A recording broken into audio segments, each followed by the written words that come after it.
Welcome, ladies and gentlemen. I want to appreciate you so much because of your continuity, of course, to support the work of this channel. Day in, day out, DCI Kinoti.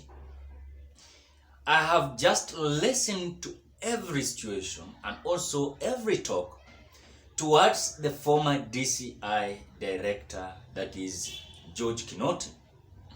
And I want to say something very crucial, ladies and gentlemen, that it is a fact that when it comes to this government of William Samoei, we must accept and give it a credit that George Kinoti was a threat to this William Samoei's camp. Why am I saying so? It is because George Kinoti had done a lot of investigations towards these so-called close allies to William Samoei. I want to start by saying, do you remember what happened with these people called Venezuelan when they arrived in the country and the investigations were done by the DCI, led by the director himself, George Kinoti, and the reports were given out towards what was happening with this so-called Venezuelan. I do remember William Samoei himself and the Wafula Chebukati's IEBC came out to defend this Venezuelan, saying that George Kinoti did a wrong investigation, that those clarifications that George Kinoti was coming up with, this was not fact. Number two, when you look at the case of Rigathi Gachagua, upon the investigation and the reports that we had, then after the file was submitted to the DPP, that is Noordin Haji came out giving us information and also clarification. And I do remember very well, if I'm not wrong, please, if I'm wrong, please, you can correct me at the comment section below. And it is in the public and also social public domain. I remember very well DPP Noordin Haji coming out to give out charges and also persecution towards Aisha Juma and Rigathi Gachagua. And by then, I remember very well, when it comes to the issues in terms of Rigathi Gachagua's 200 million graft case, in fact, there was information that Rigathi Gachagua was to be charged.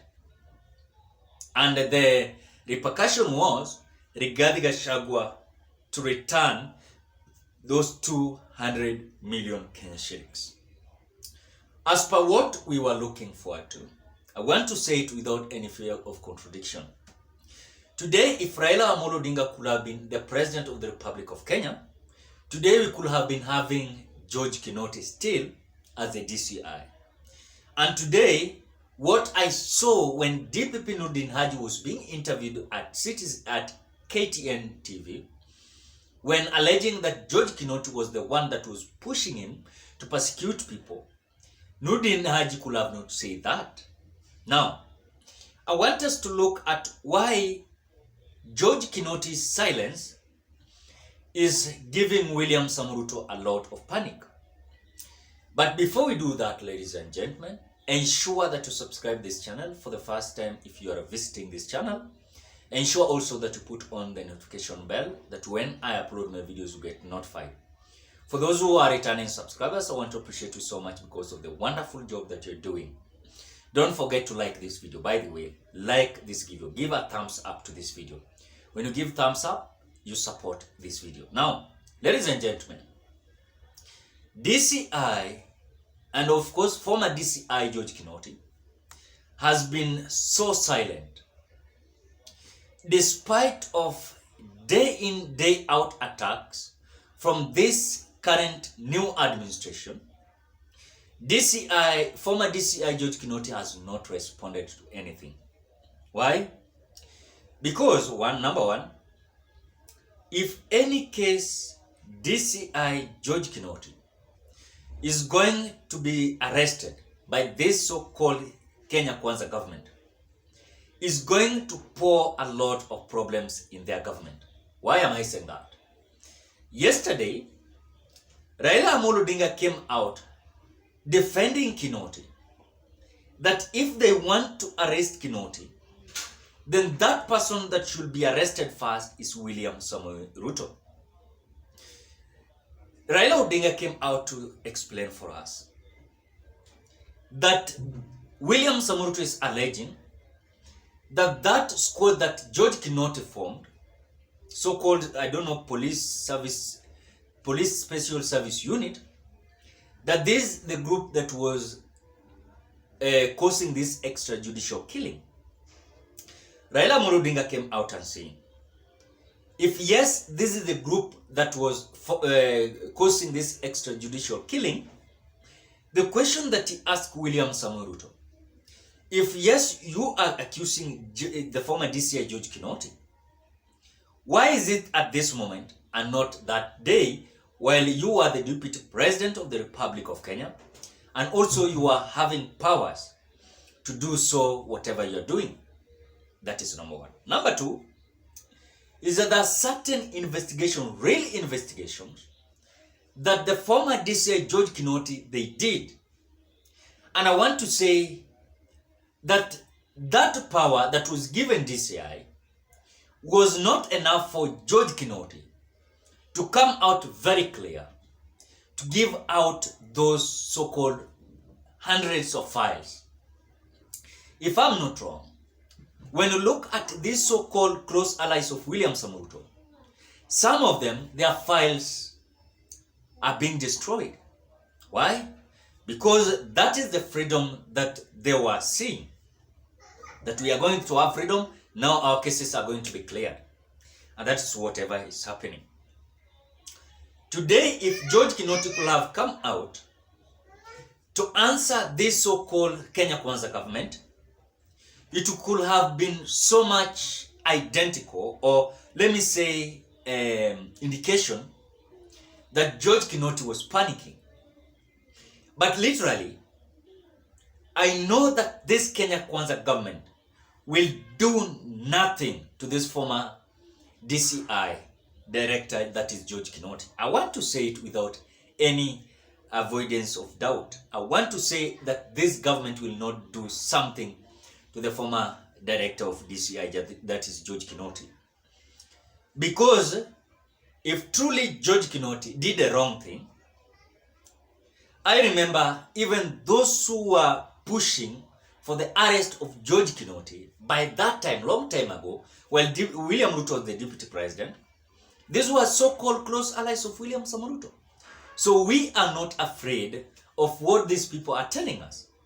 Because what Kinoti did, they don't want to continue. In fact, the files that was there as an evidence, and of course the investigation that George Kinoti and his people did, and they were having hundreds of files, now it's not going to succeed.